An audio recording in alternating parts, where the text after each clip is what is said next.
Hello friends, welcome back to JC vlogs. എല്ലാവർക്കും വിക്രമിൻ്റെയും വേദയുടെയും on ട്രിപ്പിലേക്ക് സ്വാഗതം. അങ്ങനെ വീട്ടിൽ കല്യാണത്തിനുള്ള ഒരുക്കങ്ങളും അതോടൊപ്പം തന്നെ അതിനാവശ്യമായിട്ടുള്ള എല്ലാ പണികളും നടന്നുകൊണ്ടിരിക്കുന്നുണ്ട്. അപ്പോൾ ഈ ഒരു ടൈമിൽ നന്ദിനിക്കാണ് വളരെയധികം ടെൻഷൻ.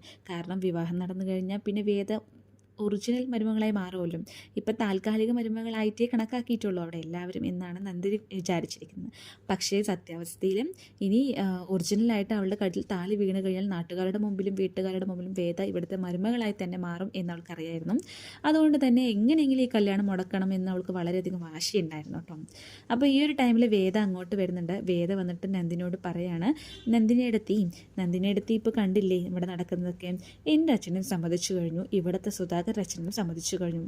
ഇനി എന്താ നന്ദിനിയടുത്തേക്ക് പറയാനുള്ളതും? വിവാഹമാണെങ്കിൽ തറവാട്ടമ്പലത്തിൽ നടന്നു കഴിഞ്ഞു. അങ്ങനെ എല്ലാ ചടങ്ങുകളും കഴിഞ്ഞു. ഞാൻ ഇവിടുത്തെ മരുമകളാകുന്നതിൽ യാതൊരുവിധ തർക്കവും ഇല്ല.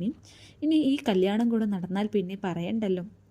ഞാൻ ഇവിടുത്തെ യഥാർത്ഥ മരുമകളായി തന്നെ മാറുകയാണ്.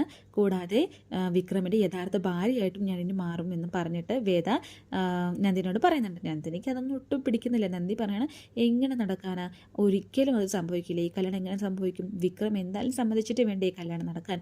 വിക്രം എന്തായാലും അതിന് സമ്മതിക്കില്ല എന്ന് എനിക്ക് ഉറപ്പുണ്ട്. മാത്രമല്ല നീ ഇവിടുത്തെ മരുമകളാകാനും പോകുന്നില്ല എന്ന് പറഞ്ഞിട്ടും നന്ദിനി വേദയോട് ചലഞ്ച് ചെയ്യുന്നുണ്ട് കേട്ടോ.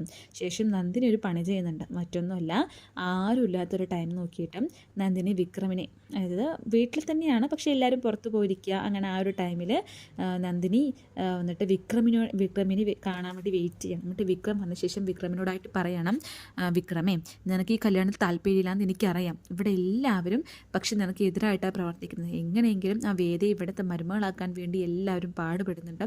പക്ഷേ എനിക്കതിൽ താല്പര്യമില്ല. കാരണം നിൻ്റെ മനസ്സിൽ അവളില്ലല്ലോ. അതുകൊണ്ടാണ് കേട്ടോ എനിക്ക് താല്പര്യമില്ലാത്തത്.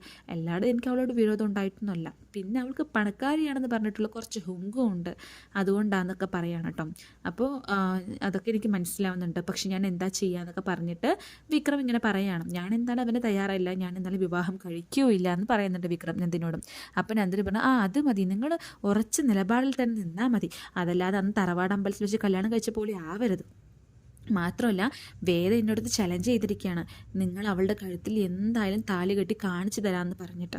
അപ്പോൾ അവൾ വിജയിച്ച പോലെ ആവില്ലേ, നീ തോറ്റു കൊടുക്കരുത്, എന്തായാലും നീ ജയിക്കണം. മാത്രമല്ല അവളുടെ കല്യാണ സമയത്ത് നിങ്ങൾ അവിടെ ഉണ്ടാവാൻ പോലും പറ്റില്ല എന്നൊക്കെ പറഞ്ഞിട്ട് നന്ദിനി വിക്രമിനെ ഇങ്ങനെ എന്താ പറയുക, വിഷം കുത്തിവെച്ചിട്ട് സംസാരിക്കുകയാണ് കേട്ടോ. അപ്പോൾ അതൊക്കെ കേൾക്കുമ്പോൾ വിക്രമിന് ഒന്നും കൂടെ ദേഷ്യമാവണം. അവളെന്താണ് അങ്ങനെ സംസാരിച്ചത്?